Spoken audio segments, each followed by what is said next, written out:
Okay, you are live. Please introduce yourself, introduce also the co-commentator, make a countdown, and tell them when to stop the time. Okay. Good morning, evening, afternoon. South Tyrol meets Speedruns. For this run, we have Drinks Glue, who's going to showcase our Moogle Cup, plus adding a little another flag to it, entrance shuffle, where all the entrances are shuffled between each and every one. Yep. How you So doing, Glue? I'm doing well. As Sigil mentioned, we're doing a little door shuffle of Worlds Collide. Going back a little bit, what is Worlds Collide? Can the runner real quick click on the profile of Sigil and make him louder? He's kind of quiet. Yeah. Uh, Hold on. How's this now?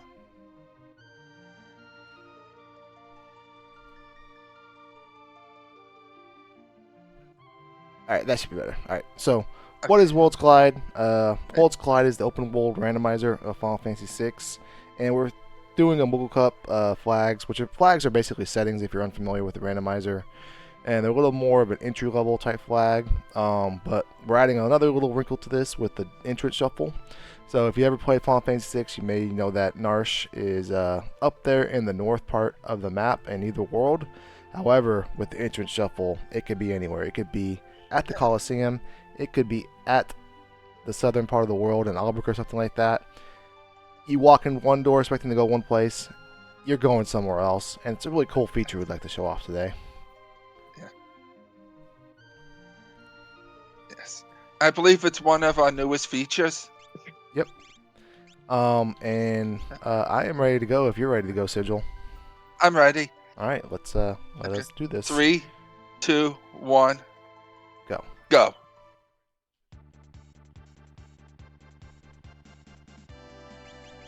Oh, today we have a Yamaro, Sabin, and Mogstart. Sabin in this has has 5 checks, and one of his checks is one of the best grind fights in the game, which is Imperial Camp. Mm-hmm. And today we have Notch as Figaro Castle. Yep. As you wonder- mentioned that, I thought I was going in the Narch for some reason. But nope, I'm going to the Imperial Castle, and things are gonna get a little bit Yeah. crazy from here on out. But that's all right. The important thing to remember, as watching this, is in Worlds Collide, we shuffle a handful of things. We shuffle characters, their abilities, what they can or can't wear. So things like that. You can also we're not doing any sprite shuffling, but you also shuffle sprites and give it a little Yes. proceeds a little different theme if you'd like to do so.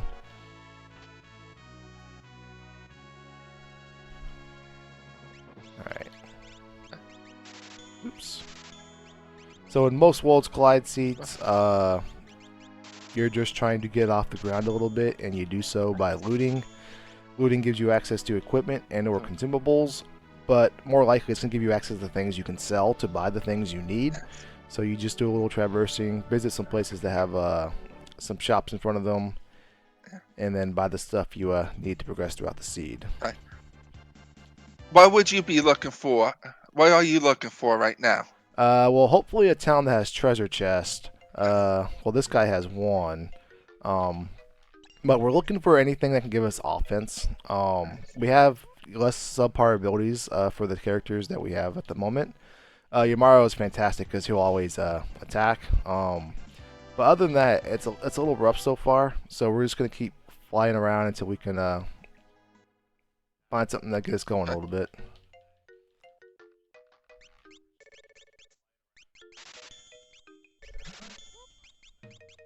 All right.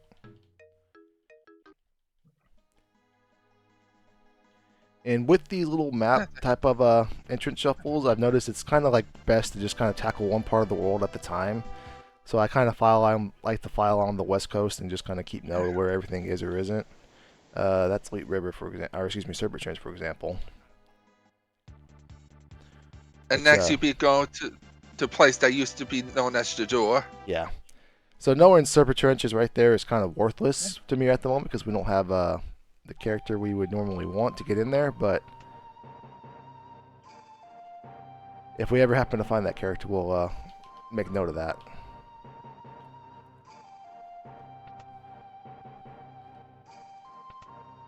And the door is Doma's castle. Yep. Which, if you had Cyan, you'll be locked into Doma Siege. Yep. Yeah, so unlike most randomizers, Wold's Collide revolves around characters. There are key items technically in Final Fantasy VI, but the key items are the characters in Wold's Collide. So characters are what gate checks, which give you access to more characters and thus more espers. And we are searching for a specific amount of espers or characters to go beat the game with. And in this sense, we are looking for 6 total characters and 9 total espers. Yes. Which also, in this case, affects the scaling with how strong the monsters are. Yep. In the Moogle Cup flags, characters and espers increase the enemy's levels by 2 for each one you have. Yep. Yeah. When you go to a certain fight a certain spice, and some RPG randomizers, that the stats for that boss are predetermined. But again, in Worlds Collide, we have a concept called scaling, whereas, oh my goodness, we finally found it. But we have a concept called scaling, where the level can be different depending on when Runner A comes here versus when Runner B fights that vice, based on the number of characters or espers they have. Yeah. Which can end up making certain bosses really spicy, depending on when you fight them. Most definitely. And we do have a concept called ability scaling as well. So when you fight, endgame bosses early in the game, the abilities they would normally throw at you are scaled down to something a little more tolerable, a little more manageable for your current level.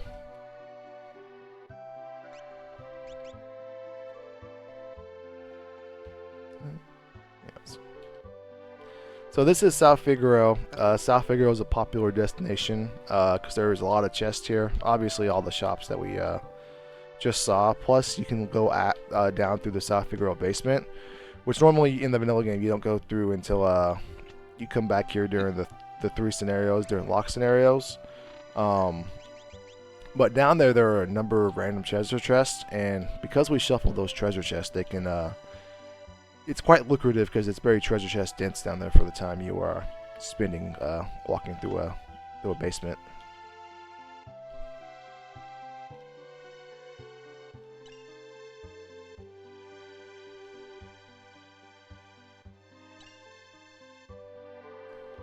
And we found nothing exciting so far, but we found a lot of stuff we can sell. So if we happen to find something, very good in a weapon shop, we can just pay for it that way. Which in these flags, everything could be in any shop. Yep. It is entirely possible we come across an Illumina, which in the vanilla game, Final Fantasy VI, you can only get one of, and it's really hard to get, and it's really possible for a lot of players to play through the game and never even know it existed. But, right, because you have to do Locke's weapon shop check to turn it into the Esper into a weapon, then go to the Coliseum and trade that weapon in. Yep, and then it's even a difficult fight after that, and you're also thinking like, why would this sword is awesome. Why would I try to get rid of this sword? Well, it turns out there's actually an even better sword behind it. Yes. Ooh, that red jacket is nice. Yes. Which the red jacket, if we ever get Murden, helps protect against that spell, because that spell also targets your allies, which is a fire wind spell. Ooh, red cap as well, and another snow muffler. We're finally starting to find some of the good stuff. Yeah.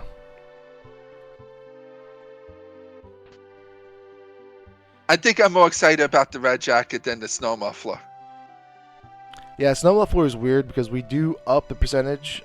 In the vanilla game, only 2 characters can wear it. I happen to have those 2 of those characters. But snow muffler is a fantastic piece of equipment. It's just kind of limited by what and who can wear it. But we do have the red jacket, which Saban can naturally wear, so we know we have a good piece of armor for Saban, which is pretty cool. Yeah. In Worlds Collide, we have a percentage chance where characters who normally can't wear a certain piece of equipment has a chance to wear it. Yep. Everybody in this flag set can wear all of their vanilla equipment, Plus, they have a 1 in 3 chance of wearing everything else in the game. Which in the vanilla game, Saban has a poor equipment pool, but there's a chance he could have a real great one in Worlds Collide. Yeah, and you really don't even need a real great one. You just really need, like, Saban has naturally high vigor, so he would, in theory, make a fantastic physical attacker. He can only, unfortunately, just wear claws, and the claws are not great for that. Even the better claws have elements stapled to them, which isn't great in Final Fantasy VI. But with that random percentage of other pieces of equipment that can or cannot be worn, you really just need Saban to be luck into one of the big swords, the better items in the game, and he makes a fantastic physical wearer.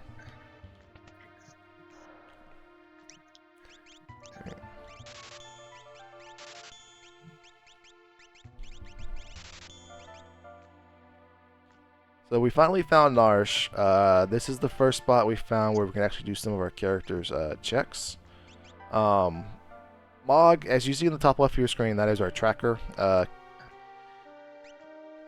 Mog gives us access to 2 checks. The Moogle Defense, which in the vanilla game is where you drop down into the mine and protect Terra from some of the Narsh guards. And then also the Lone Wolf, where we climb up to where the Tritox spot was sitting on the cliff. And we either pick an item the Lone Wolf is holding, or we take either Esper item or character. Which in the vanilla game, it was either Mog or a gold hairpin you had a choice between. Tough choice there. I personally prefer the gold hairpin, but I could see somebody going the other way. But we're going to go back there and do some of those later. We're just going to make a mental note that is there, because we're still looking for a few other things before we get going. Yes. Hey, it's Vector.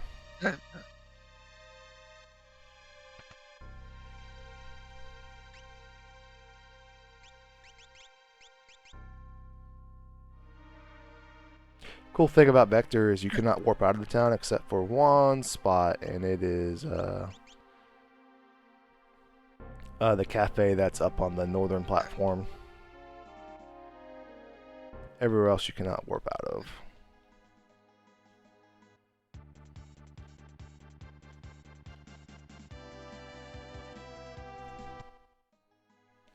Alright, so is this... This is Imperial Base. We are not welcome here. No. Once we have Terra, we'll be welcomed. We'll be very welcome. Yeah, Imperial Base is gated by Terra. It is one of her checks. You get access to the Imperial Treasure Armory basement, which is some loot, and then some more loot, and then a lot more loot, and also the Seal Gate check. Yes. Which the Seal Gate check could be a character, Esper, or an item.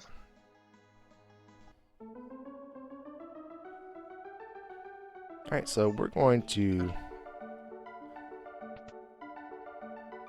do an objective. An objective in Worlds Collide is a predetermined quest that if you complete, you get a high tier item or reward. I think for this one, we're going to get a weapon. So without further ado, allow us to present you the opera scene.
Alright, and for doing that, we get a high tier weapon.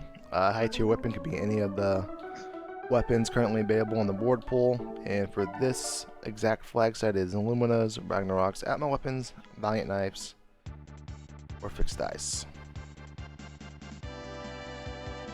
Oops. I'm excited to see which one you got. Yeah. It's like Christmas morning. Ooh, Valiant knife. And Saving can wear it. Alright. Ooh. We'll take it. Yes. It always makes me happy when Saban could wear a good piece of equipment. Good weapon. Alright. The Masa is a nice little find here because handful of chests, plus all the access to all the shops, and we really just need a few more shops before we get going.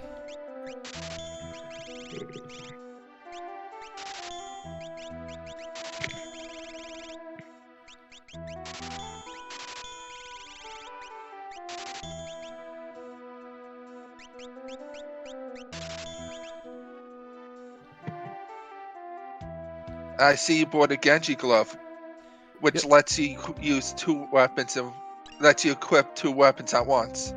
I also went ahead and bought a gauntlet. Gauntlet gives a 50% boost to a weapon's battle power.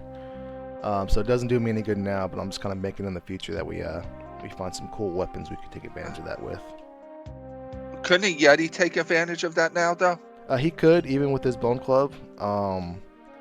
Bone Club's kind of a mid tier, but he does get instant access to it with his minimal equipment. But we're gonna hopefully find a better weapon for him, and hopefully it's gonna be right here in the next shop. And there we go. Oh.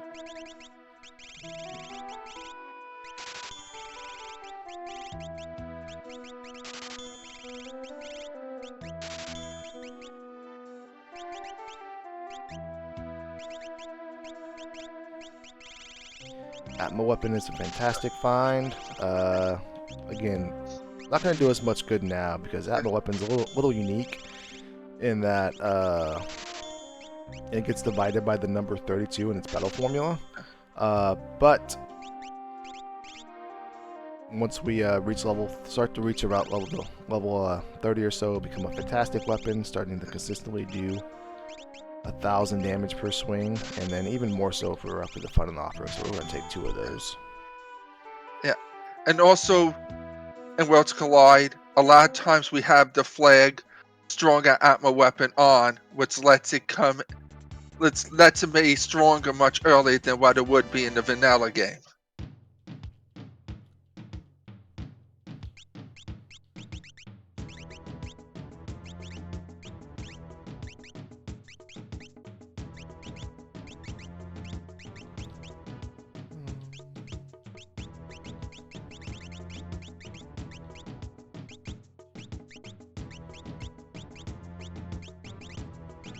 And Atma is one of those weapons that can't be used with the gauntlet, if I'm correct. It cannot. Well, you technically can use it, but it doesn't boost the battle won't- power. Right, you don't get the benefit. Since we're here, we're going to go ahead and do Mount Colts. Mount Colts is one of savings checks. And we're going to take a few grind fights along the way just to get off of level 3.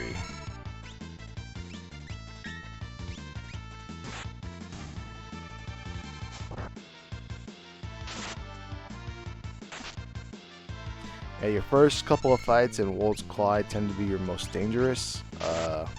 Everything is based off your level, whether it's a magic spell or a physical attack for your damage. And when your level is level 3, there's not a lot of damage. You just don't do flat out do that much damage. Yeah. But once you get off level 3, yeah. especially with physical offense, things just start to escalate from there. Yes. Level is also heavily more favored with physical using the fight command compared to magic.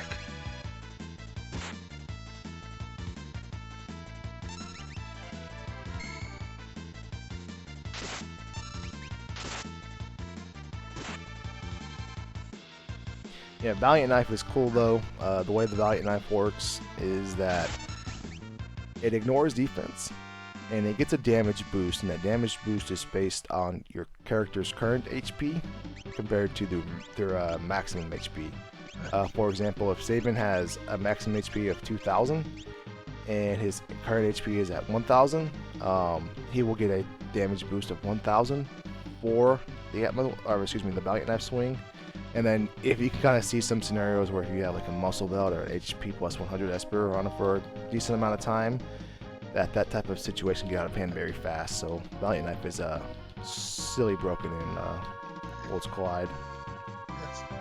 And I'm sure you're hoping to find an offering to go along with that Valiant Knife.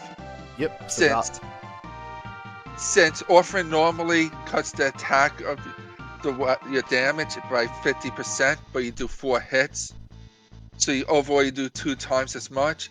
I believe because of the HP difference, you don't get that cut in half. Yep, the HP difference does not get touched, so you essentially get to do 4 swings in one with an offering and the Valiant Knife. Same is also true of Fixed Dice, but Fixed Dice is its own unique situation with what it can or can't do for you.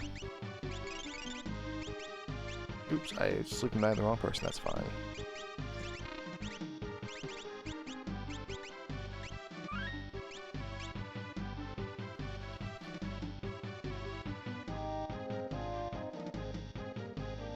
Alright, so in the vanilla game, you come on down here, you fight Vargas, y'all tickle each other a little bit, and then Sabin tags himself in and does pummel, and the fight is over. But because we shuffle bosses, this can be any of the random bosses in Final Fantasy VI. So let's see who our first boss is. That is not a fun boss to fight. No.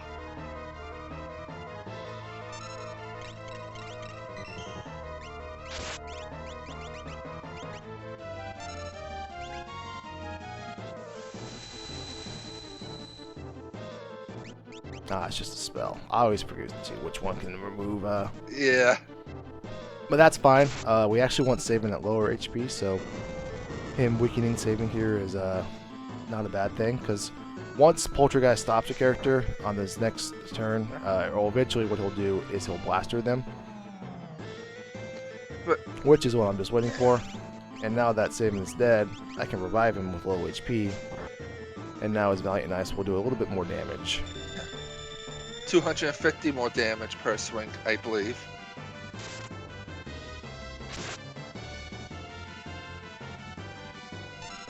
And with the red jacket on, we're actually not super safe, but he can eventually get the Sabin. He just can't do it with fire attacks, as you just saw, because the red jacket negates fire attacks. So despite Sabin being at low HP, he's in a nice comfortable spot where he's still pretty safe for a few things.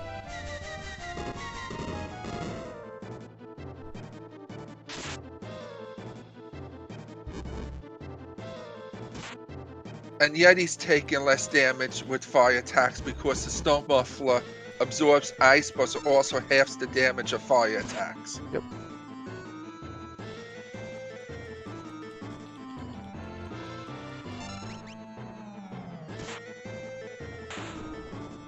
So, as you saw, Sabin was able to sit comfortably low at 26 HP for quite a while, and that's just the power of having the right elemental nullification for the current boss you were fighting. And that gives us Setzer. How do you feel about finding Setzer right now? I feel fantastic because we haven't found collagen yet, which I was going to keep looking anyways.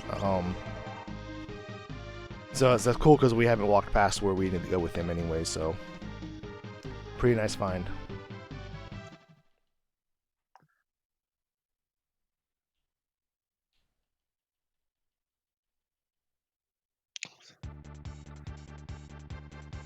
Alright. Let's see. Let's go to Crescent Mountain.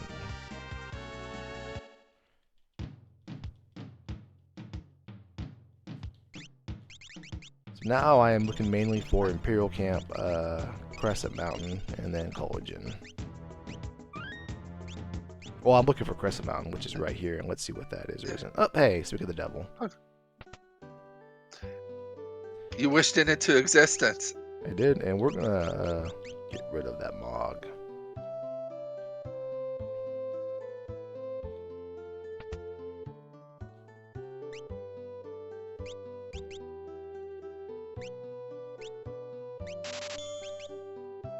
Mario needs a tiara. Yeah.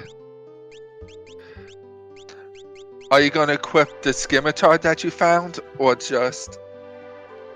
We're probably gonna see, because the nice thing about having Locke is now we can shuffle that Valiant Knife for sure to him, so maybe Saban Yes. can wear something else we do or don't find. But if he can't, you know, we always have a default Valiant Knife wearer in Saban, and then Locke can wear any other big sword we happen to find or not find. Yes. And speaking of which, since you took out Mog, you could go to the airship to unequip everyone not in your party. Mm-hmm. Let's see. Let's do that right now, actually.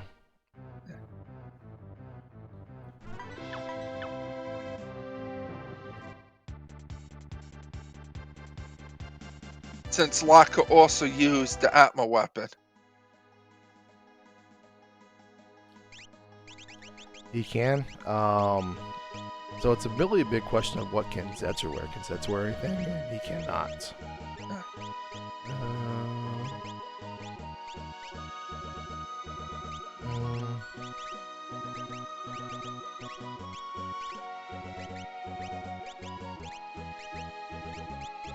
Okay.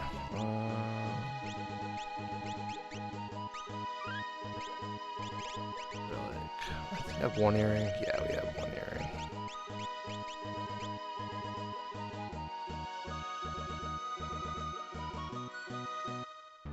I believe Setzer came with Blitz.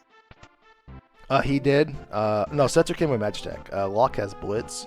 But Locke, we're not super interested in Blitz. We're more worried about his physical attacks.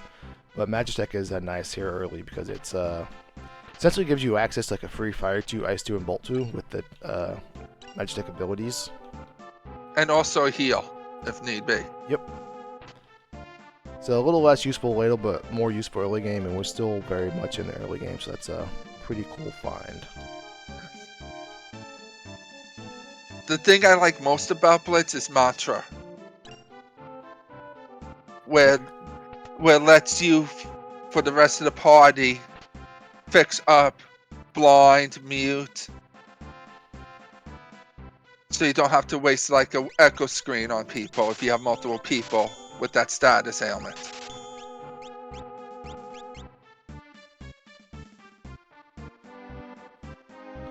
And Mantra also divides the current HP of that user to the rest of the party to restore it.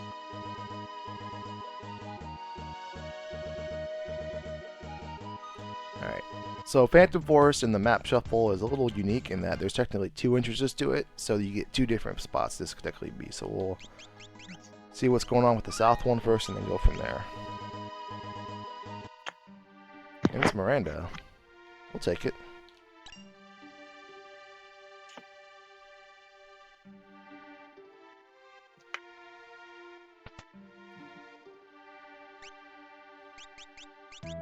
I also believe another place like that is the Figaro Caves.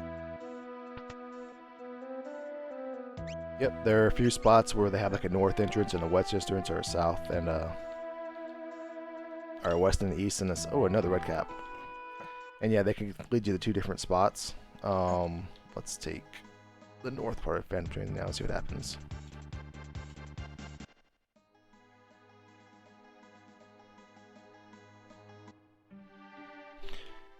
Alright, alright.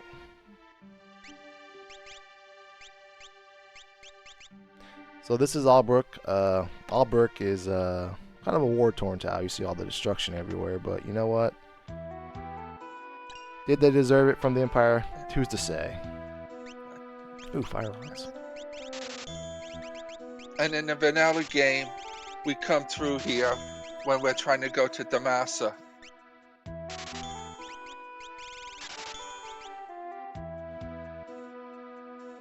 Yeah, it's one of 3 towns with a port, but it's actually kind of like wonder what's going on with that, because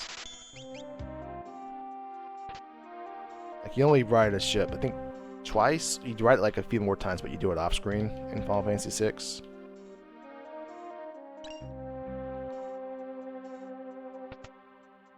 Yeah, I think you only ride the ship twice. Yeah, from Malbrook to Thamasa, and then it was Sabin's. Yeah, you ride in And then Sabin's scenario, Yeah. and then from Nikia to South Figaro. Oops, where I went there.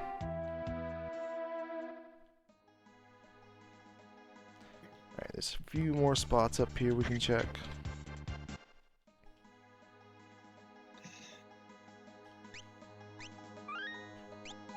We gotta be closing on Imperial Camp here soon. Yes.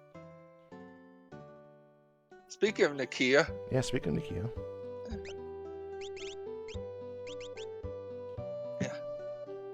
Yeah, with Entrance Shuffle, everything that's in the World of Balance would stay in the World of Balance, and the same with the World of Ruin.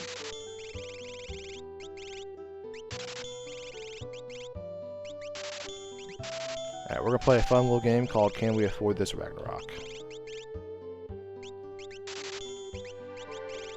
We're gonna get there some way, somehow. If we have to sell Mog, we'll sell Mog to get there, but...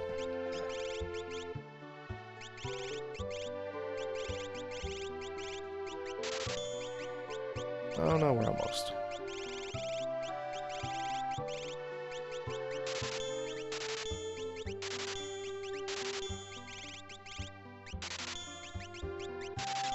Nice.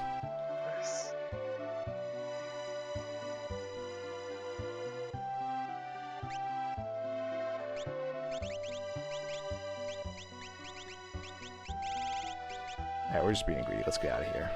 Yeah. I don't think you're really going to be using magic that much today.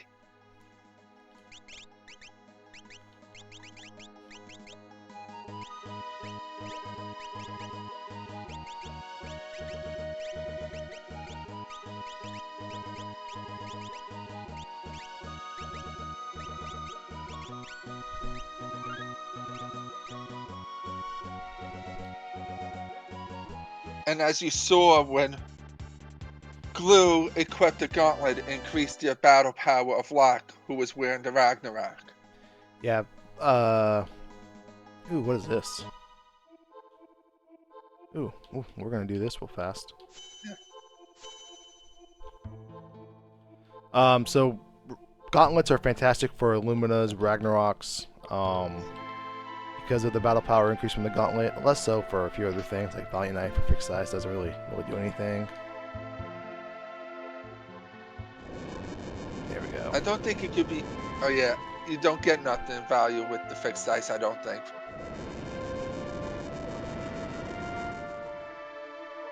Your fixed dice innately has a weak battle power, and its damage is determined by what level you guys are, the person that's using it, but also the damage is completely random since you are rolling dice. Yep.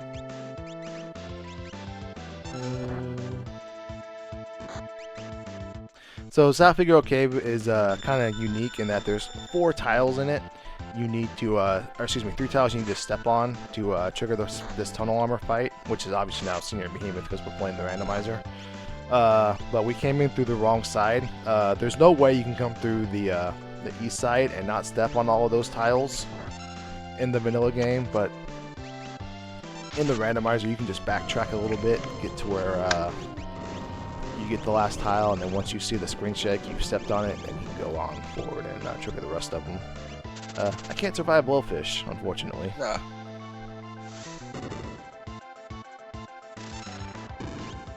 And are you going to show off? Yes. Are you going to show off Undead Flag turned on for bosses? As soon as he is picked back up, we will. Yeah. So this second half of this little fella right here, he is actually not alive, and if he is not alive, if you use a Revivify Phoenix down on him, it makes him alive, which he doesn't like, and he runs away. And thus he is defeated.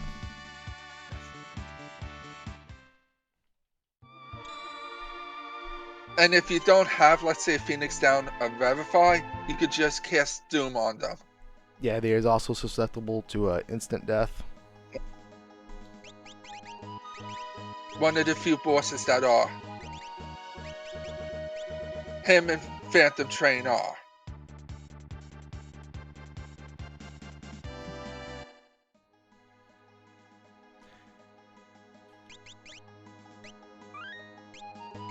So we're still looking for Imperial Camp. This is not it, but this is alright. Well, except we don't have any money anymore, but you know what? Nah. 13,000. Yeah, the defense Zen in the vanilla game is an Esper, but in Worlds Collide, it's either Esper or item. You'll know it's an Esper if it's selling a shiny stone. Ooh, it's a fixed dice.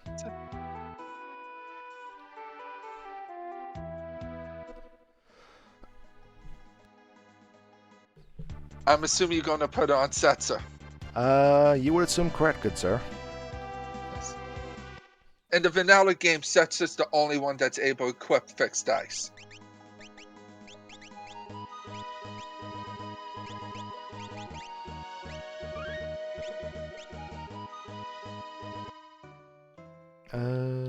We do not want to go to Jador. Alright, so we're kind of got a hone on Imperial Camp here eventually. Yeah. Not too many other spots it can or can't be. Yeah.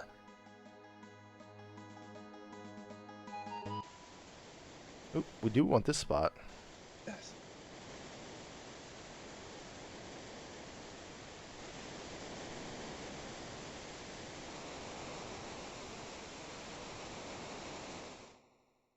Barren Falls is one of the checks which you start, you get a full heal before the boss fight.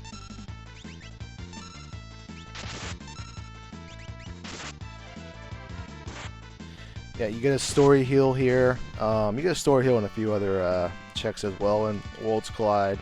Well, that's important to know. Our saving was already at maximum health, but like if you have a character that's a Valiant Knife Flyer and you've been meching on them sitting at low health for quite a while, maybe you don't want to do this quite yet until they're going to get healed anyways.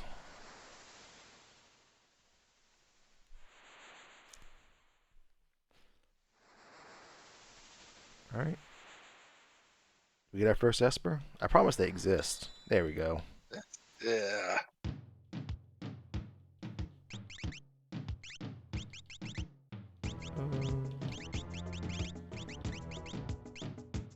Alright, somehow we warped all the way from Duncan's cabin over here to the other side of the world, but we're not going to let that deter us. We're just going to get back in our airship and come back over here and live to tell the tale.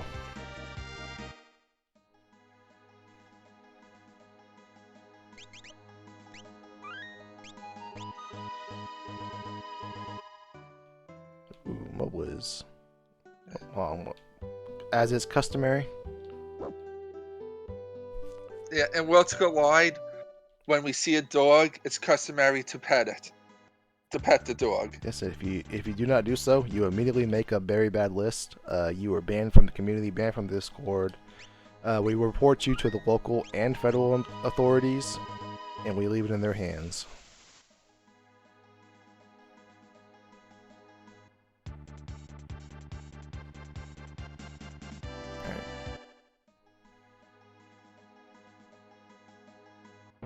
Hey, we found it. Hey.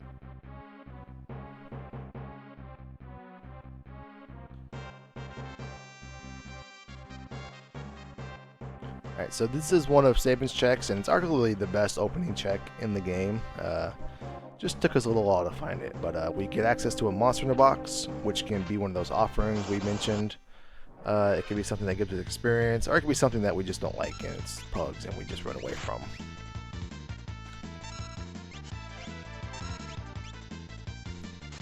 But we do shuffle the random counters that could possibly be in a monster in a box.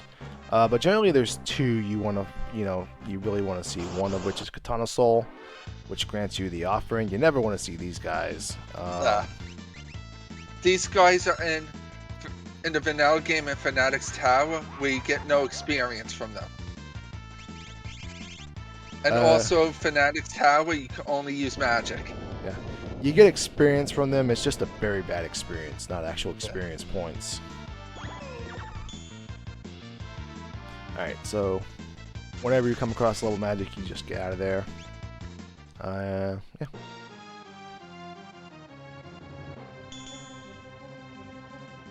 So this fella is either an Esper or an item waiting for us. Let's cover a little bit and then go see.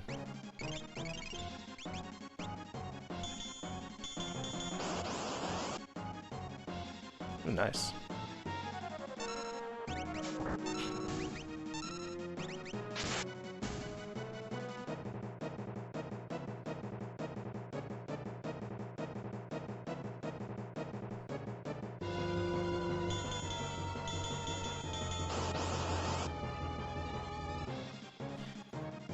Yeah, you fight 4 total fights here. They're all fixed encounters. There's no boss. And then you get access to the reward. But the cool thing about doing this early is just that you just do the fixed encounters instead of the boss. And it's a fantastic way to get yourself going a little bit without the danger of fighting a boss that you can not beat and whatnot.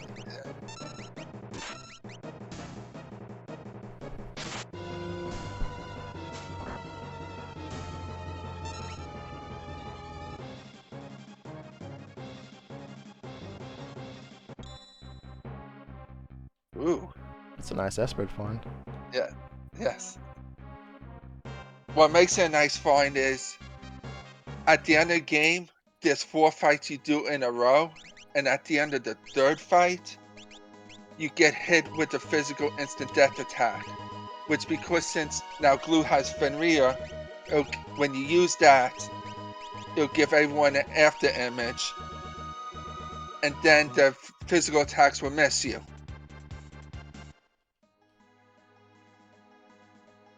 And then this flag said multi-summon is on, so you can keep summoning Esper all you want during the battle.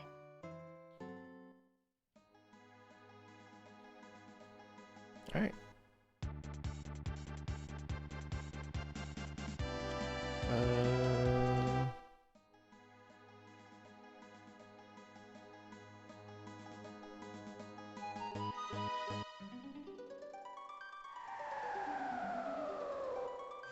Oh. So we found Floating Continent, but unfortunately we don't have Shadow, so we can't quite do it yet. But good to know. That good was to know. that was the North Figaro Cave. That was South Figaro Castle. Okay. Ooh, Phantom Forest. There we go.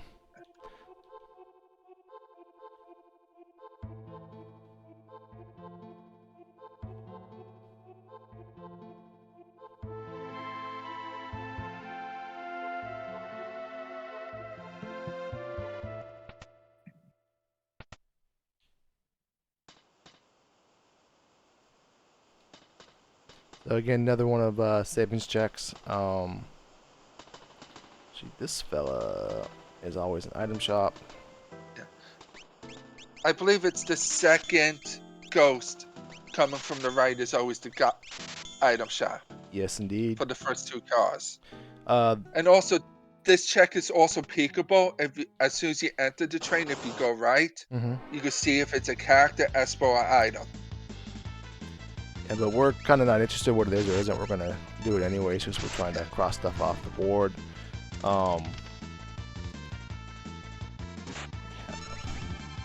Yeah, so actually now that we're done with... Oh no, stop that! Okay, all is well then as well. We're actually, now that we found this, we're actually going to move on to the Wall of Ruin. Same thing, there's actually less spots to visit in the Wall of Ruin. So it will go a little bit faster as far as unearthing where everything is or isn't. But we're going to do the same thing because we're running out of... we're now officially out of checks in the World of Balance to do. Yeah, and since you have Setsu, you could do such disguise right away, which is an Esper or item.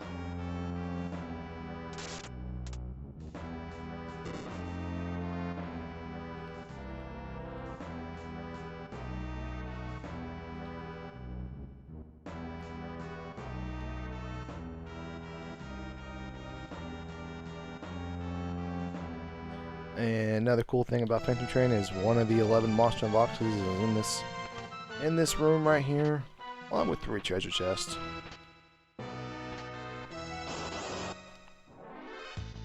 And it is not the droid we are looking for, but we'll take it.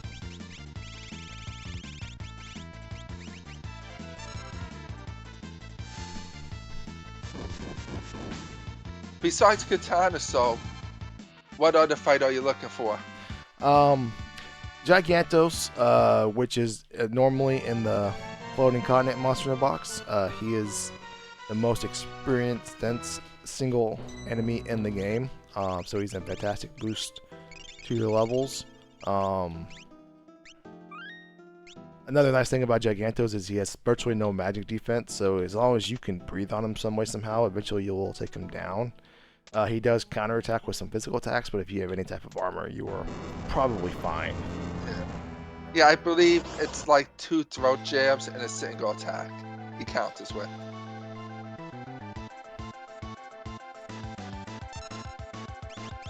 And it seems the 3 Stooges escaped Doma Dream today.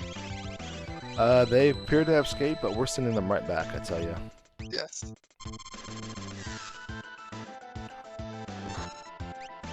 Where if you, with the 3 Stooges, if you kill the 2 bottom ones before you kill the fire one will revive the other 2 with life 2. Which is a spell that gives you back your full health. Yeah, so it's best to take out, if you're unsure which elemental one is which, you can just tell by their color. For example, the blue one is the ice fella. Ice one. The yellow fella, the golden fella, he is the lightning element. And then the fire is the red one, who is no longer with us. And there's some other little interesting wrinkles to this fight. The blue fella, he can technically run away or be insta-killed. But once you've taken care of the red one, it's usually just faster to go through the rest of these and just take them out. I only see the blue one run away once. He sort of looks like Superman flying away.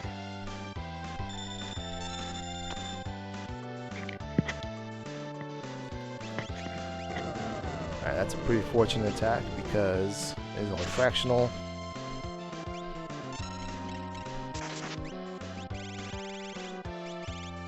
Alright, hopefully this does it.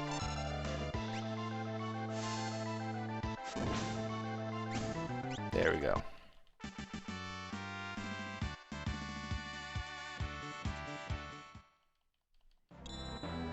And hey, it's a Magicite.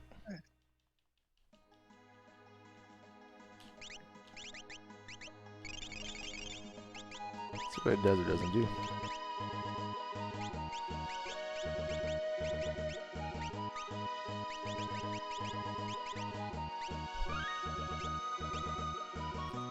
Alright, so that is just about all we can stomach from the water balance at the moment.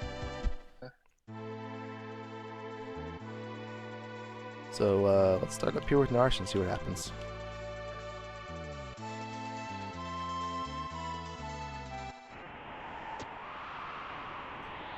Yes, I think we will. Yes. So this is Phoenix Cave, one of Locke's 3 checks. Pretty fortunate we're coming here with 5 characters on the dot, so we can keep our 4 party members intact and just have a meal run around with Moogle Charm for the other party.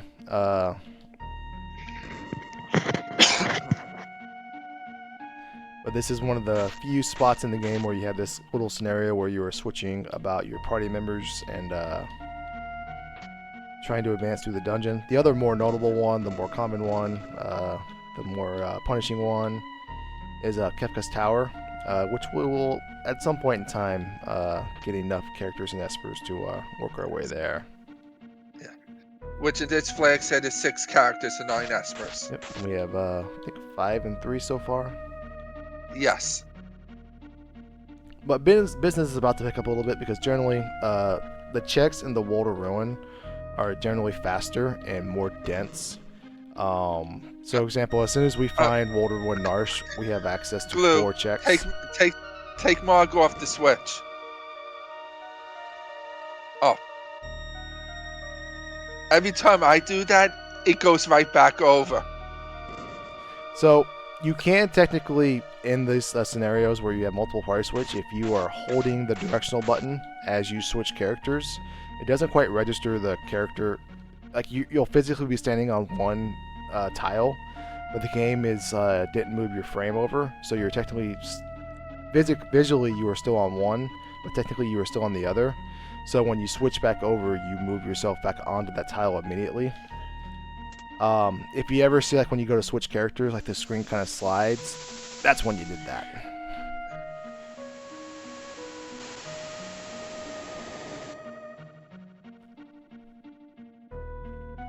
And there's a few spots in these party swap scenarios where you gotta be standing on switches. Ooh, we should probably heal. Somebody know cure magic? I don't believe so. It's alright. We like a challenge. Yeah.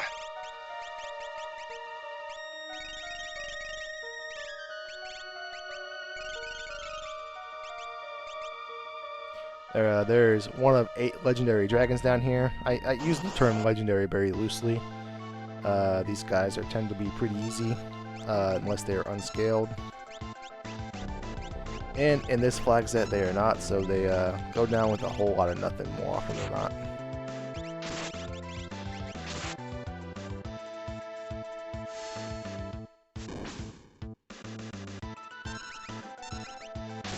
And the good thing about using like the Fire Rod, Ice Rod, and Thunder Rod, it bypasses the enemy's magic defense and also bypasses Reflect. The same goes for the respective elemental shields. Ooh, an Illumina.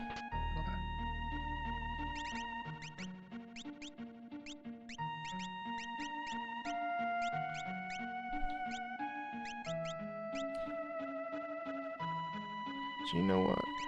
I think I'm happy with that scenario.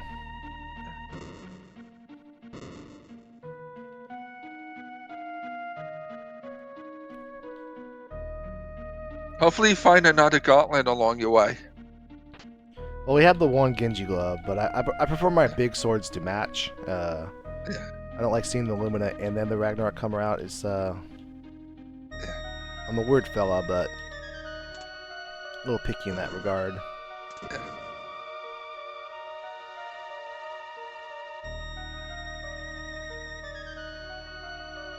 Alright, not a character.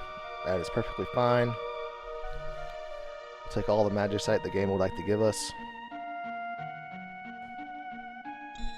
So will we see Yeti dual wielding lightsabers then? We're going to see him dual wielding something. I won't tell you what yet. We'll leave it a surprise, but it will be beautiful and majestic. I can't wait.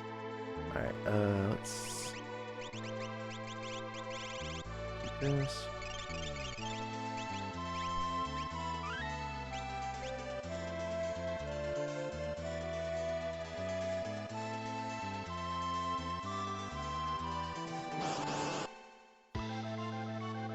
So normally, when you're flying around the world of Ruin, eventually you will come across a fellow called Doomgaze.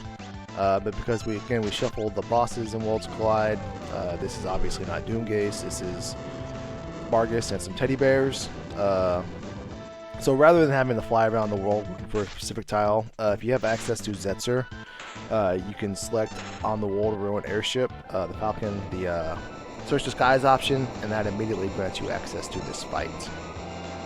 Just be forewarned that you can technically still come across the tile that exists out in the open world and trigger this fight unnecessarily on accident if you are not ready for it. We all done that so many times.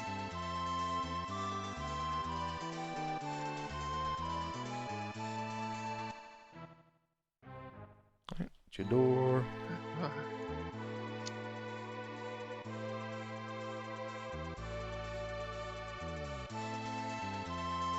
And similar to the World of Balance, we're kind of just going to do the same thing, but obviously on the other side of the world. Just start on one side and work our way through all the other checks and see what we can or can't find.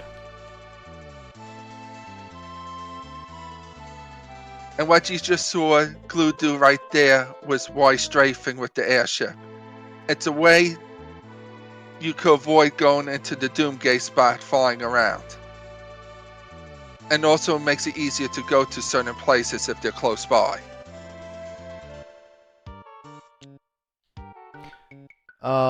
So right now we're mainly looking for Walder Ruin Narsh. Walder Ruin Narsh is a literal gold mine. We're gonna find Walder Ruin Narsh. Hopefully find Walder Ruin Zen. If we know those are not a character, we know what Walder Balance Narsh is. So that means that's where our last character is or isn't. And hopefully along the way, looking for that last character, we'll find a lot of dragons and espers to give us the necessary requirements and equipment to go beat the game.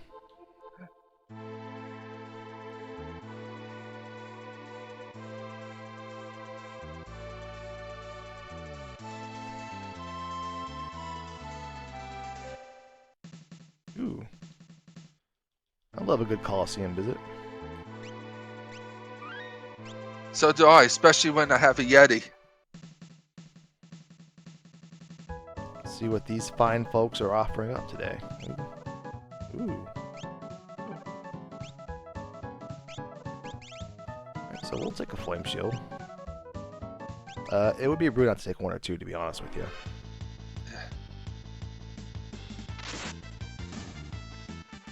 I also saw a gauntlet.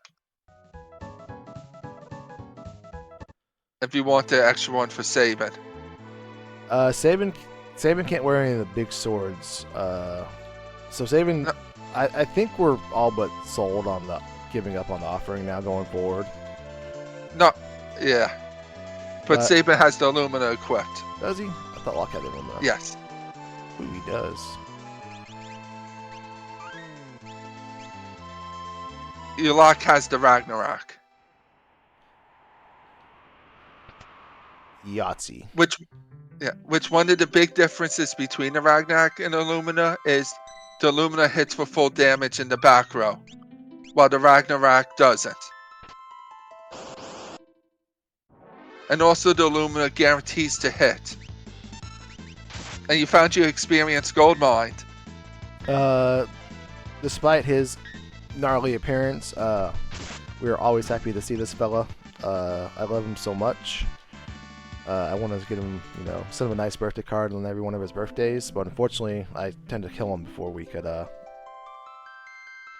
make it to his next birthday. You kill him out of love.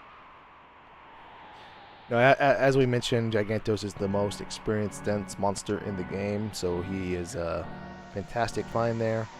Yeah, because we went from level 26 to level 30 in just the blink of an eye there. Ooh.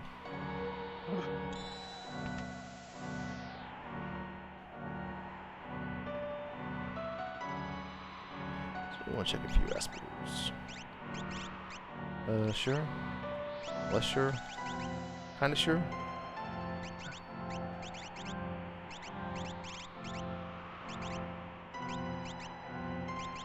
So we really have locked some speed.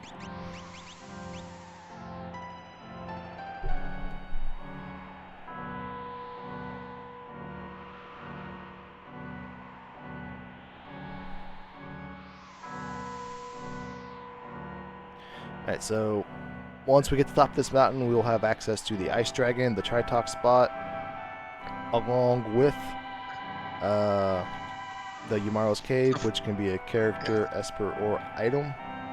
We can possibly snag an Esper or item from the Tritox spot, and the Dragon will give us a bunch of ability points, experience, and a couple pieces of equipment.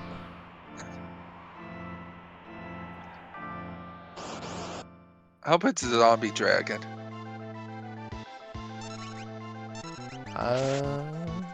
He's about to be a zombie. Yeah. Right. I just like seeing the muscle belt. Pop quiz, Sigil, what item does the Red Dragon drop in the middle of the game that's going to give us? I don't know, to be honest. It's the Strato. Sells for a decent amount. Yes. Ah, boo, fixed dice. Yeah. Yeah, I know the zombie dragon gives you the muscle belt. Yeah, Gold Dragon gives you Crystal Orb. There's a Muscle Belt floating out there. The Pearl Lance from the White Dragon. The Scimitar from the Blue Dragon. And a couple pieces of Force Armor. But all of those, if you can't use them, they all sell for a very respectable amount. So that's another cool thing about killing dragons. In Worlds Collide, in some way, somehow, they always seem to pay dividends. We have a question in chat, Glue. So what locations are we looking for? Well, we found Waldaroo and Narsh, which was as our big gold mine, our big bundle of checks. So after this, it's just a matter of, is this a character after this? Because if this is a character, we want to be able to hone in on where that character is going to lead us next. If not, we're just going to go back to World of Balance Narsh, which fortunately we already know it is at Albrook in the other world. And then after that, it's just where does that last character take us to get a few more espers to go beat the game.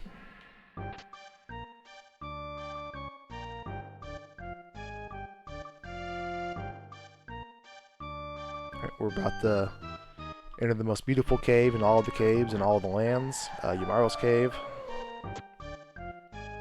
Very well decorated.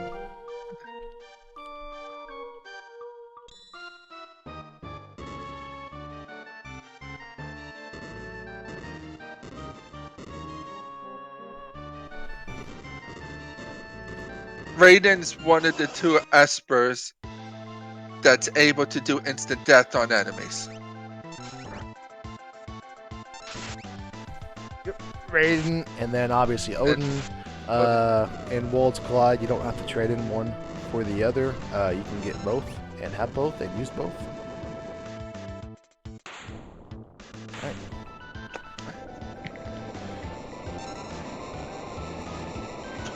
Number 24, down for the count.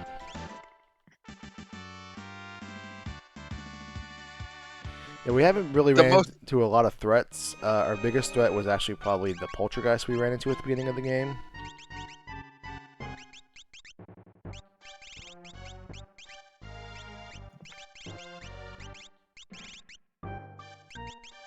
Yeah, the most dangerous thing about number 24 is if he casts his overflow on one of your characters that's casting a spell, it could potentially wipe you since overflow can cause confusion.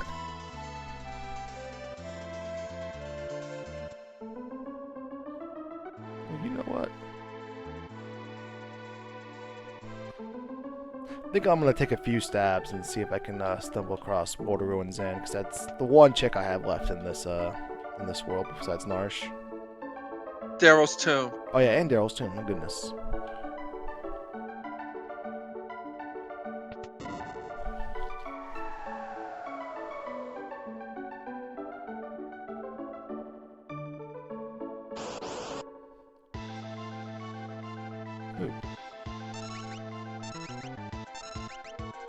So the White Dragon, he will open with anywhere from 0 to 3 spells in a row. Looks like he selected one in his spellfest there, and down he goes. He is the lowest HP total of the 8 dragons. Yeah. As long as you can navigate or withstand his first onslaught, which sometimes even an onslaught doesn't even do anything, he usually goes down pretty fast. Ooh, we know where that goes.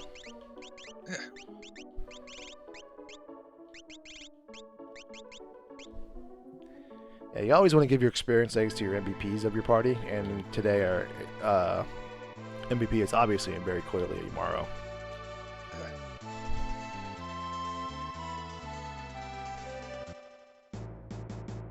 Uh-oh.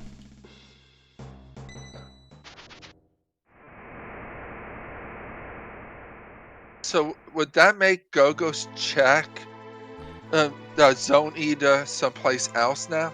I guess so.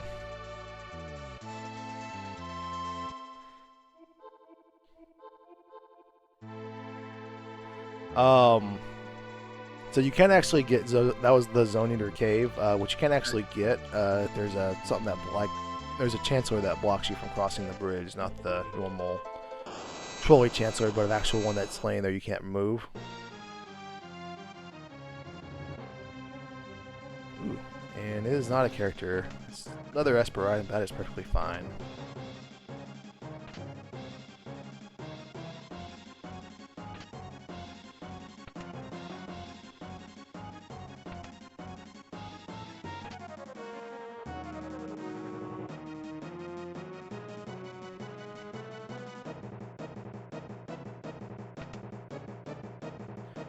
Alright, there's a couple monster boxes in there that we walked past, but I'm not super worried about them anymore, because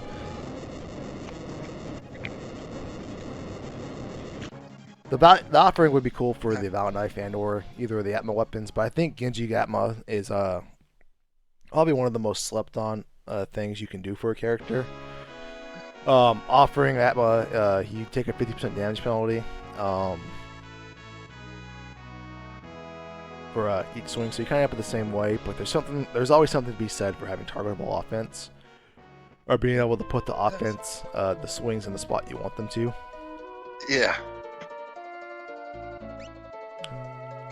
I had the final fights go so wrong, sometimes because I couldn't control the offense.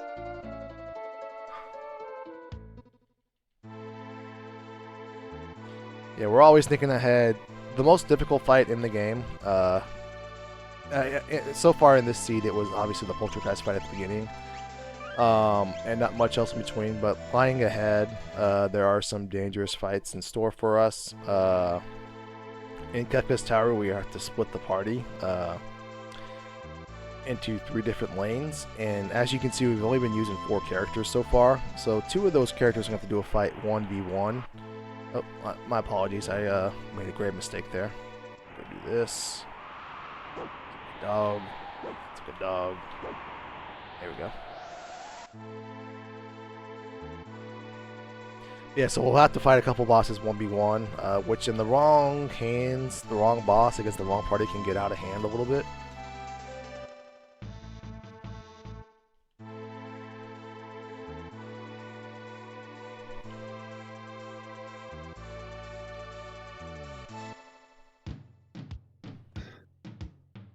Alright. Dr.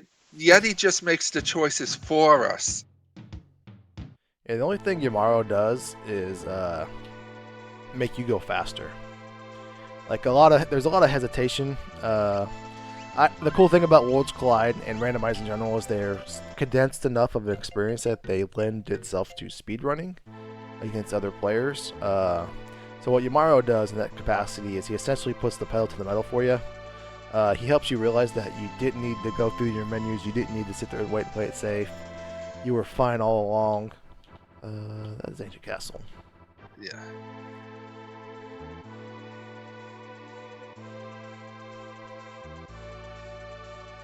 Alright. Daryl's Tomb.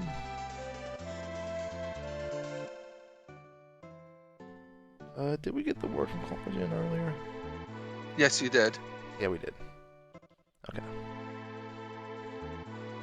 So that means Daryl Tomb gotta be down one of these 2 spots.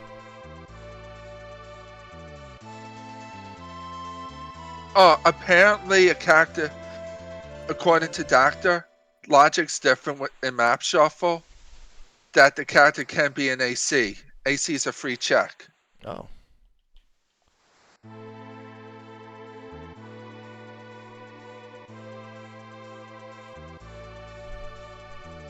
Thank you, Doctor.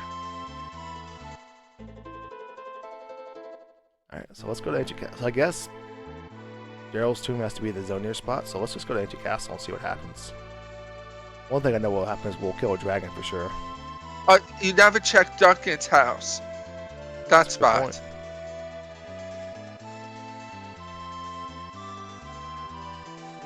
And there it is.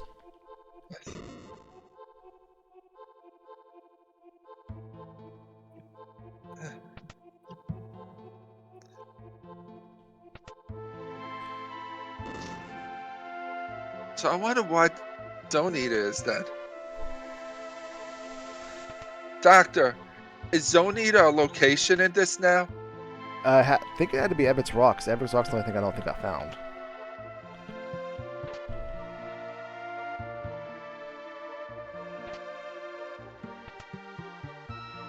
Coliseum, Collagen, Doom. I thought you found Ebbett's Rock. I went to Ebbets Rock, but I don't think I found it. No, I thought you found it where Phoenix Cave is. Around that area. Maybe it's Nikia? I don't think I found Nikia.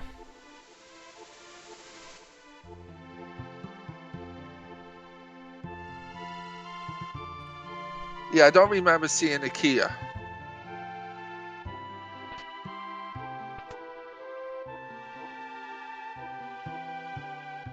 You know what? We'll take an Atma weapon. It'd be rude to say Yes. no.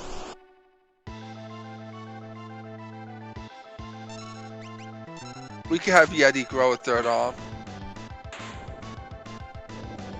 Fortunately, if you put on 2 Genji gloves, you cannot equip 4 weapons, but Yeah. you know, maybe in a future release we'll make that happen. Alright.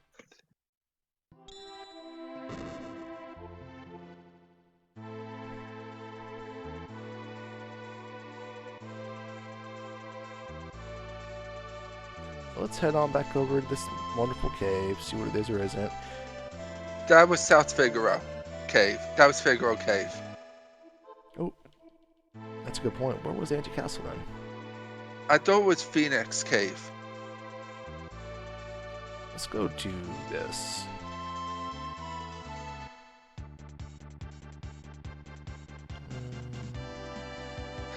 Doctor, I imagine that every day.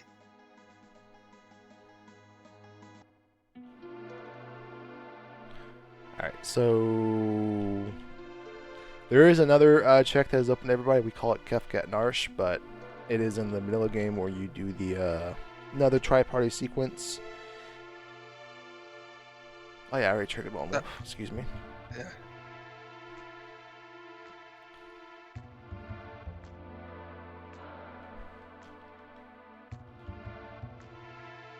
Glue, do you imagine equipping an Illumina in your helmet and body slots? I wouldn't mind putting the snow muffler there. It's just snow muffler all around.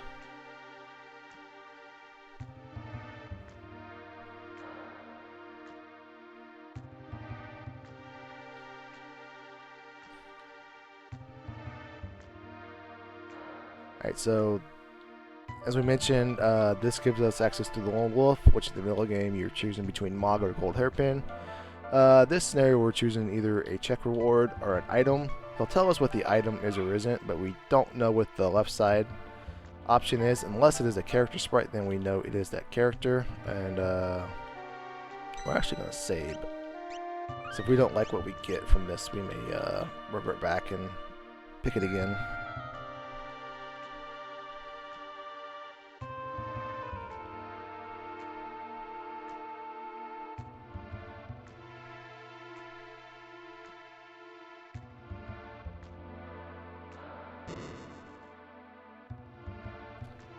You can keep your fixed dice, good sir. Yes. We have too many.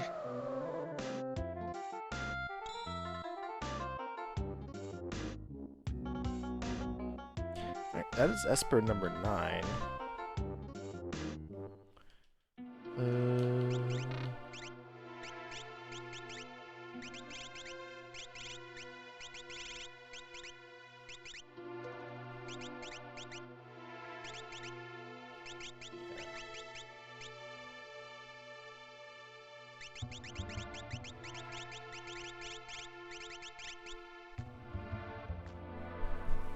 Alright. We know this is not the character we need, but one, we have a concept in Worlds Collide called Kefka Tower Skip. If we get to 22 checks, and a check is when you complete a character check or kill a dragon, you get your check count increased by 1. We're currently at 18, so if we can get to 22 some way, somehow, we'll be able to bypass a lot of the walking in Kefka's Tower. Plus, this gives us a warp down. We don't have to walk all the way back down, so it's kind of a 2-for-1 type situation. Because generally, it's the same amount of time walking down and just doing this. Yeah. Ooh, these are actually pretty nice. Except when you screw up the counter skip here. You'll get like 2 to 4 counters in a row.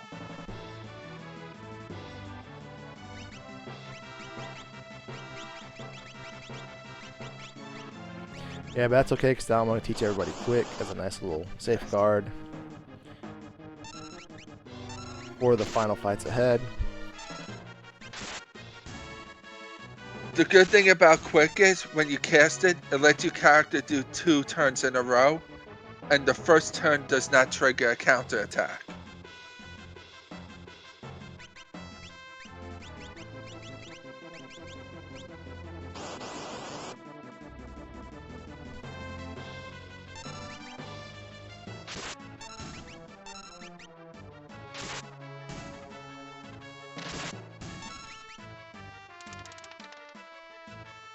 A good fixed dice roll, we'll take it.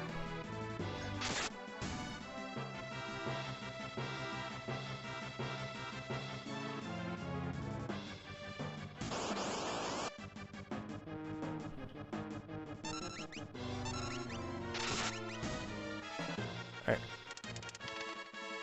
Yeah, a little bit of a bummer there. I messed that up, but that's fine, because I was going to shuffle that quick around Esper anyways, but now they can all just sit back on their stat boosting Espers.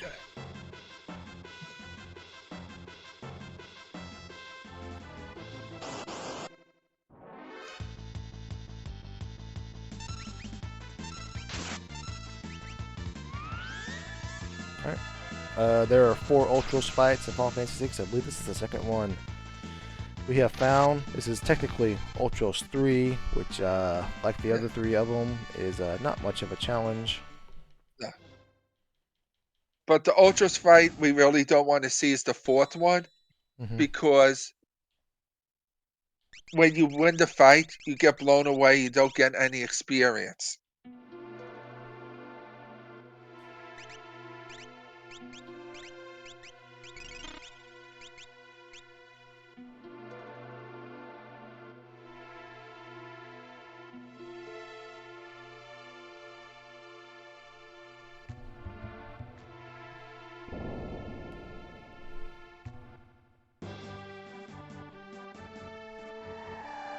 You think you're going to do Ancient Castle after this, Glue? I believe I am, because this is not a character sprite, so that means this is an Esper or an item. But that lines up perfectly, so that means we know there is a character at Ancient Castle, no matter what. Plus, we just need 2 more checks. Plus, another thing down there that we know about is dragons. That gives us 22 checks plus our last character on the dot. Couldn't have planned it any better.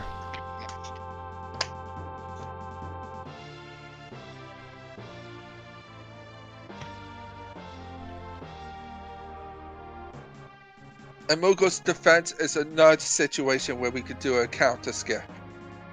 Yeah, the rule of thumb with these fellas, if you see them walk around, if you see their hands sticking out, you can walk past them. If they are stationary, they'll trigger their counterattack.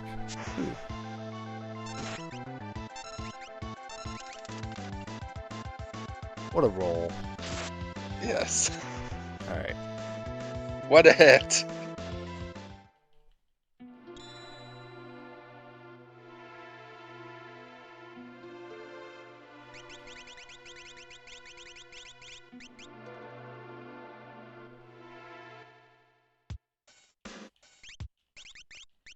Alright, so I did not write down where Ancient Castle was, but that's fine. We'll go find it. It's somewhere on the right side. Ebbett's Rock. I believe Ancient Castle is where Ebbett's Rock is. No, was it that? It's either that or Fanatics Tower. My bad. Let's go Fanatics. Sorry about that.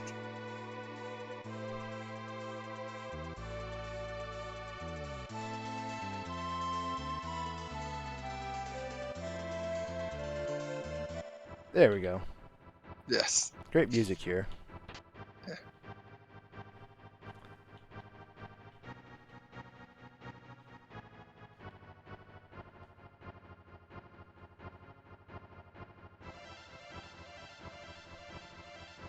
In the vanilla game, you would need to go to the basement and you would have to free the Figaro Castle from the tentacles to get it back up to above ground. And then you would try to go to Collingen and you'll get stopped. And if this wasn't entrance shuffle, you would need Edgar to get down here.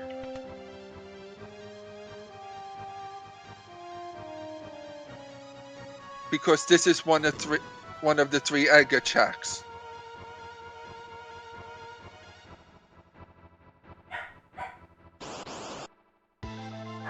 Hey, it's a storm dragon.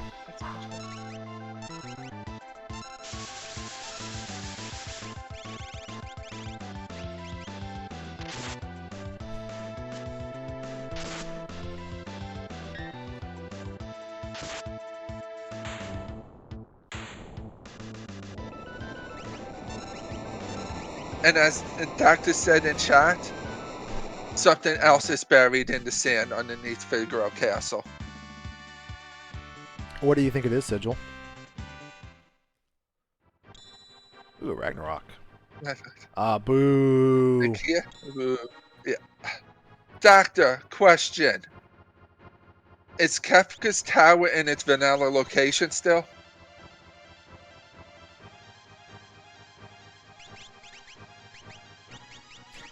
It is. It should be.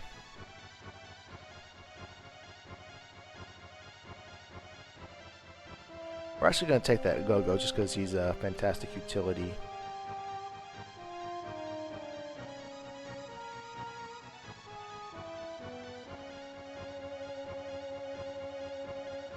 Hey, Sigil, I'm going to leave it in your hands. Do you think a ton of souls in this last monster in the box, yes or no? No. No? Okay. So I think it's on Floating Continent. Okay, then we're not going to do it.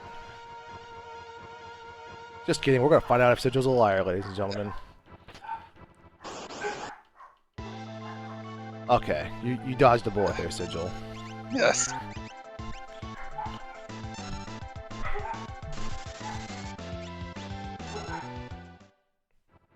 Alright. So now we have Kefka Tower unlock, or Kefka Tower skip and Kefka unlock. That means we are now able to go into the final dungeon and beat the game. We're going to do a little of this first. We need to unequip the Setzer we just booted out the party.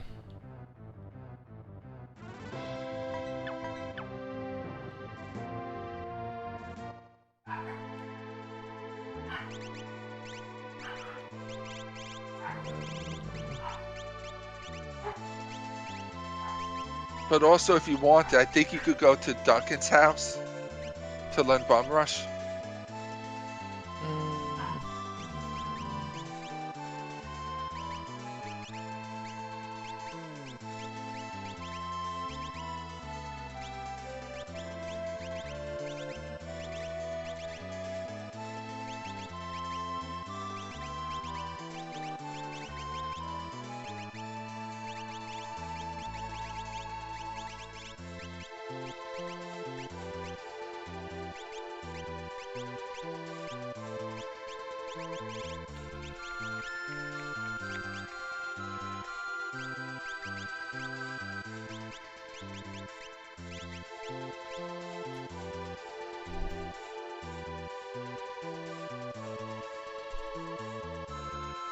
Alright, so we are all good to go.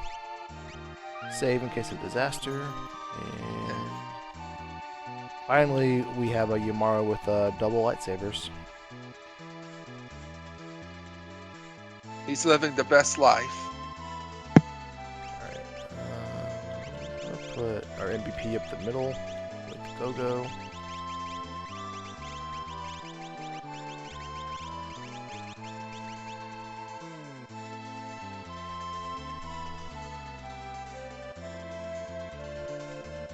So now we just So now we just need to defeat 4 more bosses, and then we can start the final fight.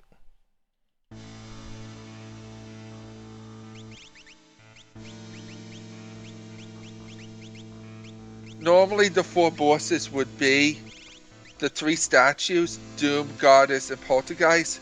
and the Guardian tank. Mm-hmm. Yeah, there's still a handful of bosses this could be awkward with, like Goddess would be one of the statue fights you do that I want to see here. Welka's just fine though. We'll see Welk every day and twice on Sunday. And that is why. But we can still by chance run into a few bosses that we're going to be awkward real fast, like Magi Master. We already found Poltergeist, but Doom would be a interesting one if I don't run into him with Sabin. Yeah. Glue. How much? We have a question. How much longer do you think this seed's going to last? We're going to finish around 140 on the dot. Yes.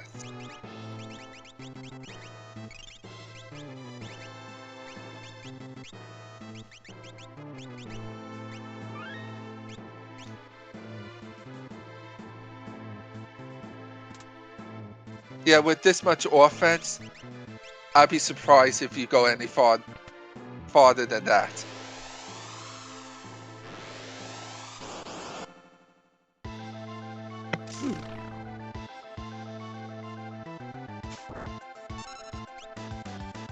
Yeah.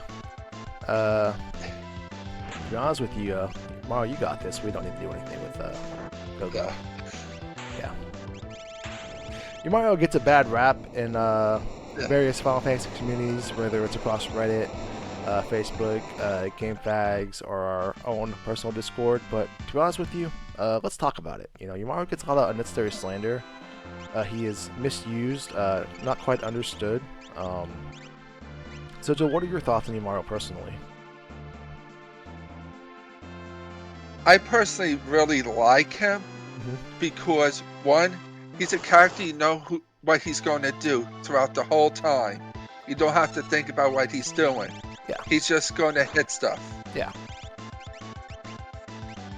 And worst case scenario, you put a gauntlet with a bone club and he's still doing more than respectable damage. And also I find Umaru cuts down on my menu times. Yep. What would you say are some of the drawbacks to Umaru, if any could ever possibly exist, Sigil? You can't control who he's going to hit. Yeah. But is that really a bad thing? To kind of, as I mentioned earlier, he kind of pushes you, to new heights. He pushes you to dig down deep inside yourself and accomplish things that you never could knew that you could accomplish before. And that is not a bad thing. That is a good thing. I also feel Mario has to make you think ahead, especially in the final tiers.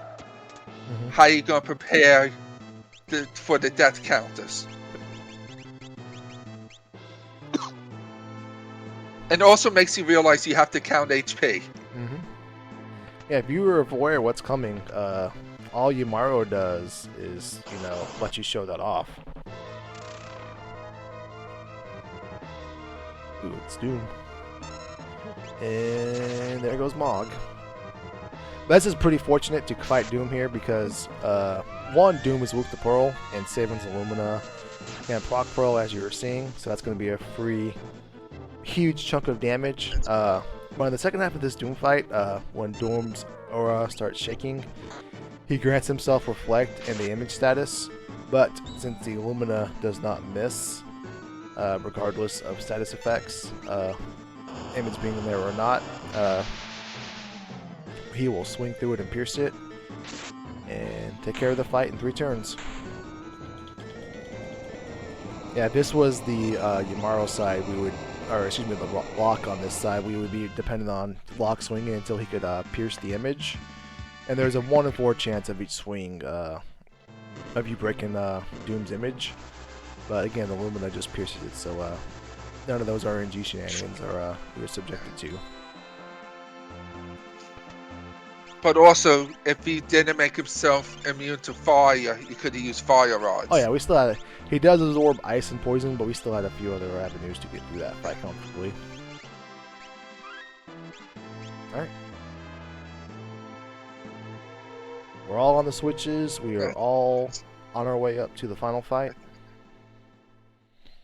In our community, we like to guess how long the final fights will take the runner.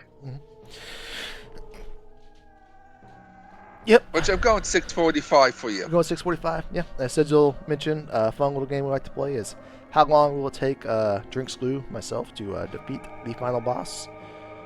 We count the time from the final crack pal on the last tier to the church bell ding dong on the first tier. There are 4 tiers to this fight.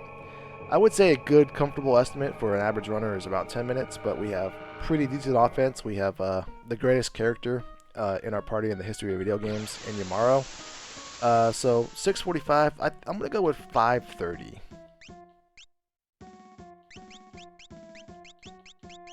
I'm gonna go with 5:30, Sigil.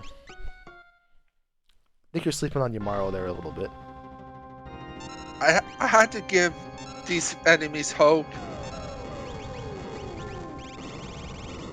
And as we see in Tier 1, there's 3 targets.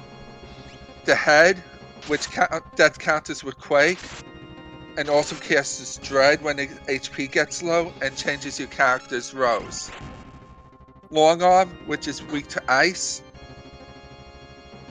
and death counters with Shockwave, 1 to 3 Shockwaves, and Short Arm, which just likes to hit stuff. It gives you a really hard hit. Go down. Yeah, we'll pick him up, sure.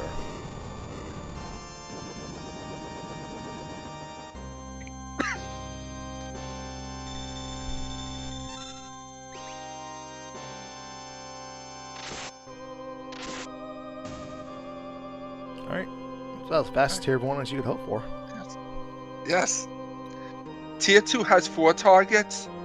The left one is magic, which if Blue has mute, he'll like to cast on it because it casts any tier 3 spell, and plus it's a lot of status elements. Tools, which is the middle target, which is weak to instant death attacks, will cast a bunch of AoE. Tiger, which is the bottom right, will cast Northern and Southern Cross, and Flare Star, and when its HP gets low, Doom Touch, which makes your character a zombie. And the right target is hit. He just likes to hit stuff, and his death count is 10 hits.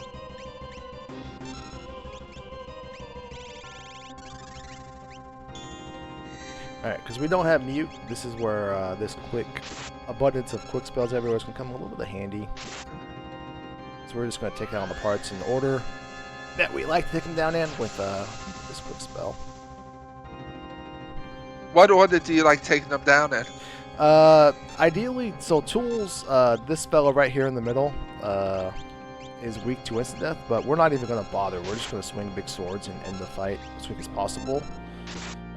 Ideally, you would take him down first with instant death, and then you can mute magic, which is the fella on the far left side of your screen.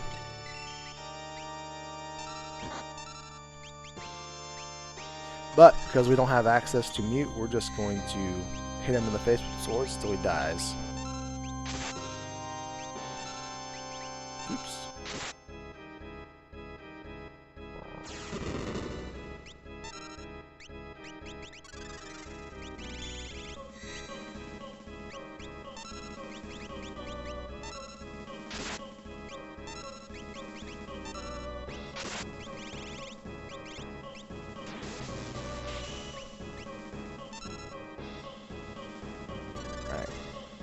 Magic has 40,000 HP.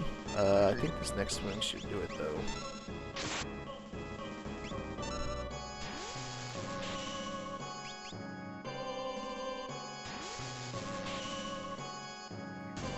Alright, and now we're going to do this.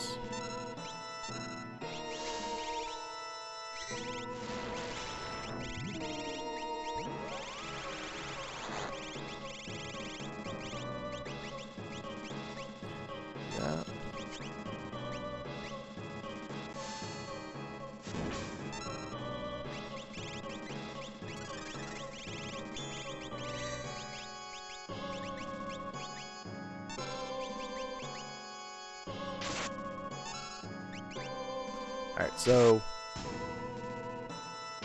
Oh no. Oh no! Okay. Yamaro may have just accidentally killed Gogo there, but that's cool. We don't like Gogo anyways. So he's going to do an attack now called 10 hits. that he is dead, and that is his death counter. So thus the image that we granted ourselves, just a little insurance to make sure that he doesn't snipe a character or put us in a low HP situation for the next tier. Yeah. Of course, the next tier could have some potential start with Murden, which is an AoE attack.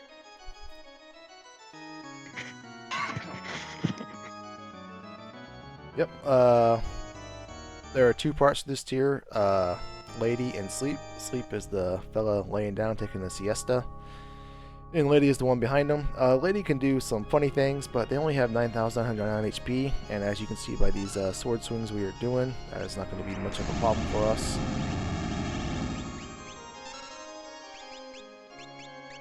Just kind of want to see what Yamaro does first. Okay, Yamaro understands the assignment.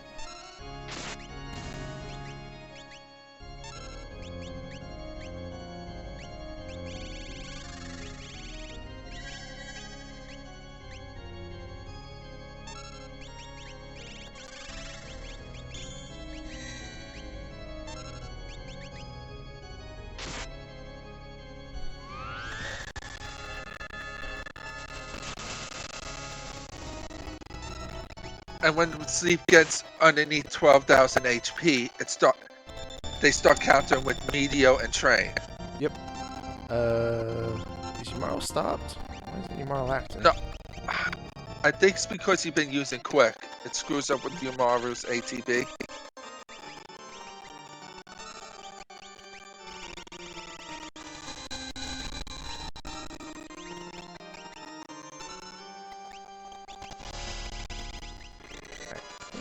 There he goes. Alright,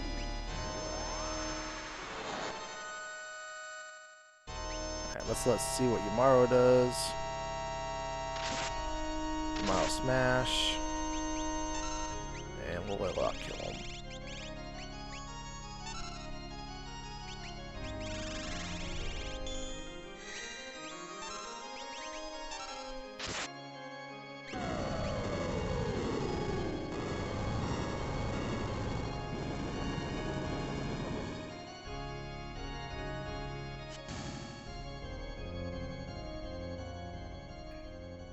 Yeah, Sleep could death counter 1 or 2 calmnesses.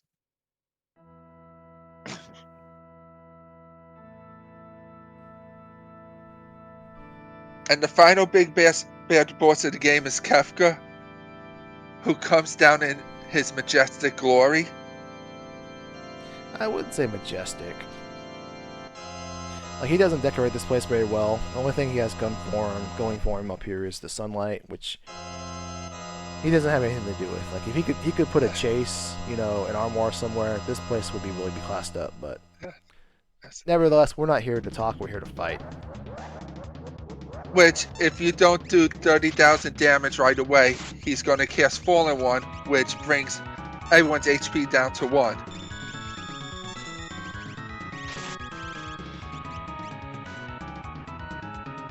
Yep, we should be able to comfortably hit that 30,000 number here. Yep. Now he goes into his phase where he can cast counterattacks and possibly do Goner. Thank you, Gogo, for your services. We're not worried about you, though.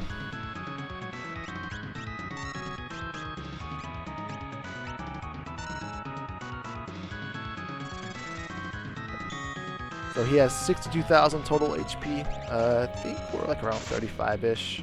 Let's see what this one does. Oh no.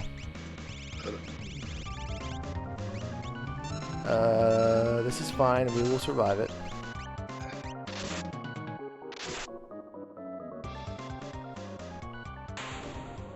And crack pow, that is GG. Jeez. GG's. 139.45.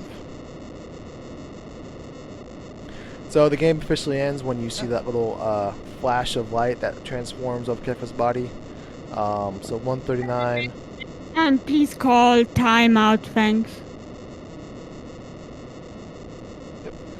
So if you are interested in playing any of these Worlds Collide or the shenanigans that you saw today, FF6 Worlds Collide is where you can visit, find our Discord, read more about it, see the flags, see the wiki, which has a description of the guy, or a bunch of guides, description of the flags, anything you can get your hands on is all there.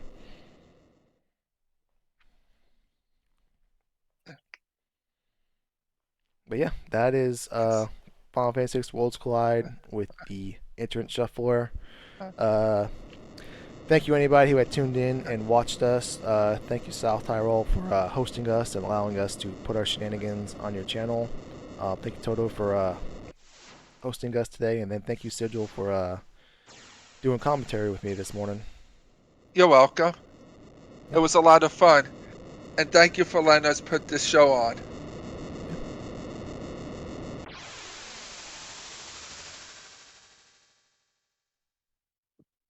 Alright, and that is all Sigil and myself Okay, have. with that we can go into intermission and get set for the next one.